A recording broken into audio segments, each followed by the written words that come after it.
So the shed's all finished now, and I said I'd do it's a sort of a review, talk about some of the mistakes I've made, and then I'll run through how much I've spent, how much it's cost me to put it up.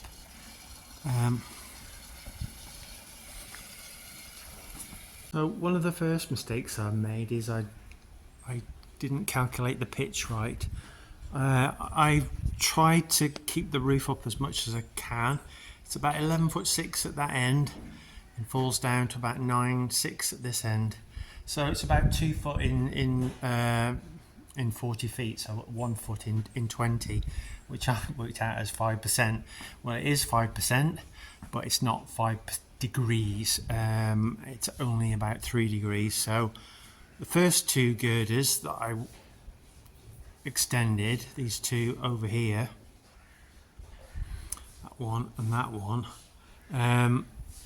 I'd already welded the brackets on and welded them to the post before I realised I'd made a mistake. It wasn't until I come to do the third one here that I actually realised I'd made a mistake, and that one I altered and corrected the pitch on it, and then the final one, which is this one in the middle, I made that one correct. But the two that I'd already welded, I decided to leave those, and what I did, I'll just show you now.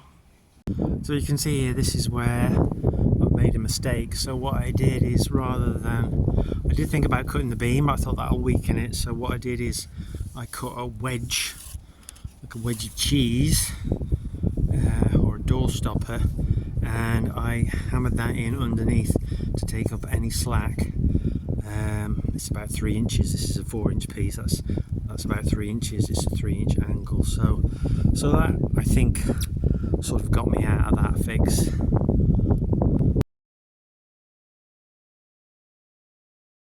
So I didn't have too many other problems with the steel work. Brackets were a little bit difficult to do that one there.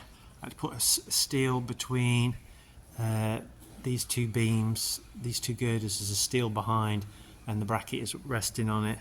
That one on this side was a little bit more tricky because it, in order to get the height, had to go right up to the top of that RSJ. Made a bracket, that one's bolted on, but it was just a little bit tricky working around the existing roof there. I had to take the gutter off, that's all been put. There wasn't too many problems with the timbers going up. The only issue for me was some of the twisting. There was a couple that were a little bit damaged, but not excessively.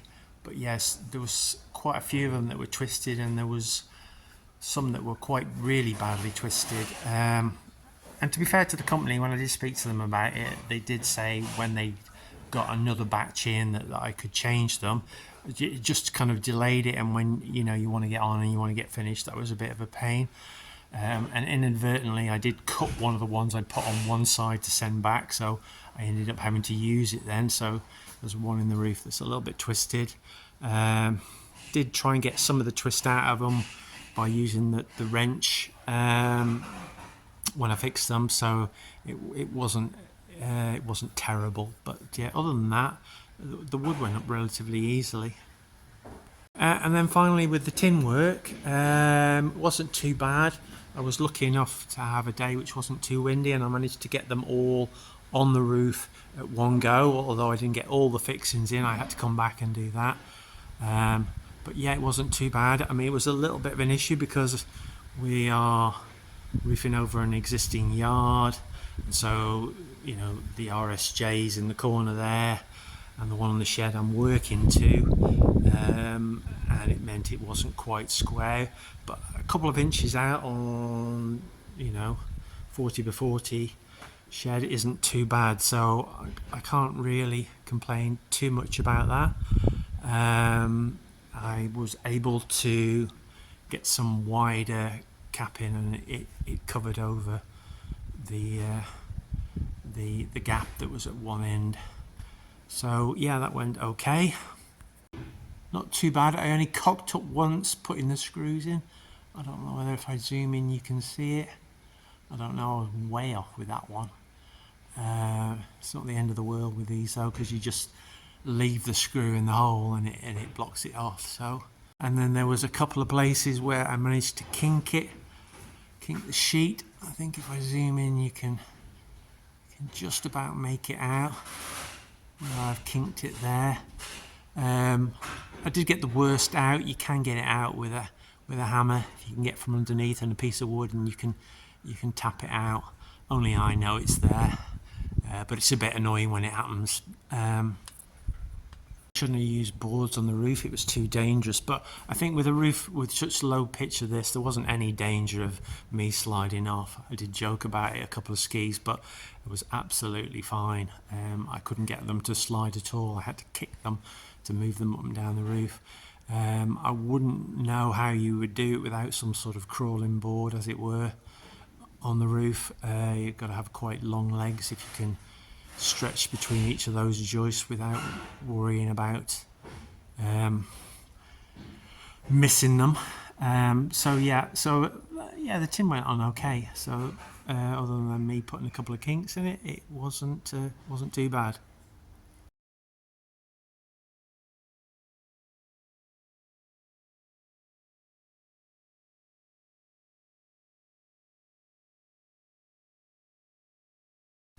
So overall, I'm relatively pleased with how well it's turned out.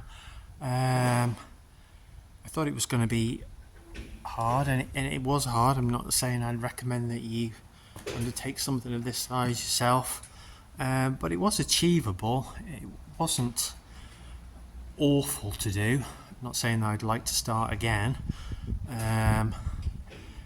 And it's a bit of a shame in that I've had to do it at all, really, but you know, I'm compliant now, shall we say, with the regulations if anybody comes around. We've got a couple of parts of the yard that aren't covered, so there's just an area here, that's this bit here, so there's a little bit of yard in front of me here, which obviously catches the rain as well, but the tank's sufficient for that area, the volume of water that's caught off that. So I could have extended this up here along somewhere and put some sort of girder in and then gone to this corner over here, but I didn't want to do any more, make it more complicated than I have to. It's not that I needed every part of the yard covering, it was just covering sufficient that it met the regulations, and you know, and hopefully I can make some use of the shed other times of the year, park machinery under it and different things, as well as keeping the manure nice and dry. The one thing that I did wonder whether I should do is where I've welded the girders, extended the girders rather, and welded them to the other ones. I'm just wondering whether I should have put a plate. Just zoom out a bit. This one already got some holes in it. If I'd have drilled some here and put a plate over, whether it would be strong enough as it is without. You know, I can weld reasonably well on the floor, as it were, in the workshop, but when you're welding things in situ, horizontal welds, that sort of thing, it's not as easy to get such a strong weld. So I have welded all the way around, and I put these plates on to help me keep it in position while I welded it. So I've welded all around those. You can't weld very well underneath. I'm just going to keep an eye on them. If I've got any signs of any cracking or rusting, then I will think that maybe I can strengthen it, but it is something I can do afterwards if I feel I need to. We have had a storm since we put it up, but I couldn't see any movement in it. I mean, it's open on three sides, not totally open, but open enough that I think any wind's going to pass through it without giving it too much grief. At least that's what I'm hoping for.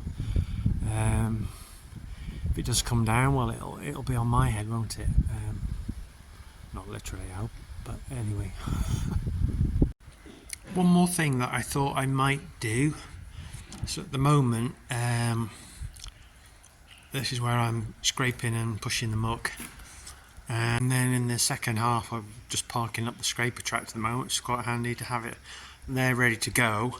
And I'm thinking maybe it might be useful to have a concrete panel from that girder across to the middle, maybe even just one, not as double height like that, and divide it into like 2 bays.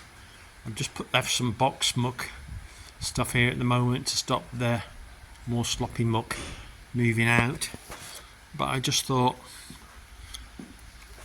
keep it as two different bays, then might be quite useful, and then I don't have to be thinking about going around it with the machines, as it were. So if I'm pushing in, it's not moving this side, and then I need to come this side because it's moving that side. Thought that might be useful. Don't know how much it'll cost me for a concrete panel, but I think it might be a useful addition. Just keep it as two bays then. Right, so how much did we spend? These figures don't include any taxes.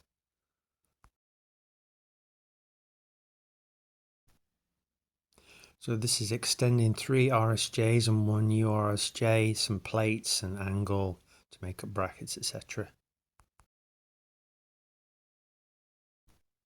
This is for the purlins or beams and the joists.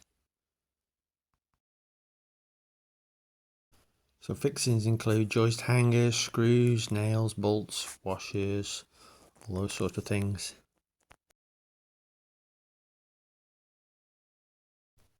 So that's all the tin work and the screws to fit it on and the caps, etc.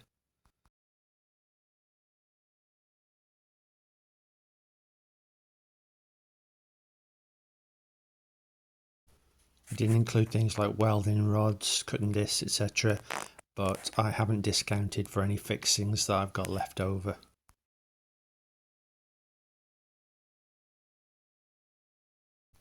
So I did do some figures before I started. Thought might be able to come in for 3,000, just slightly over. So overall, I think for what I've managed to achieve, I think that's a reasonable amount, considering that most of it is using new timber and new roofing sheets.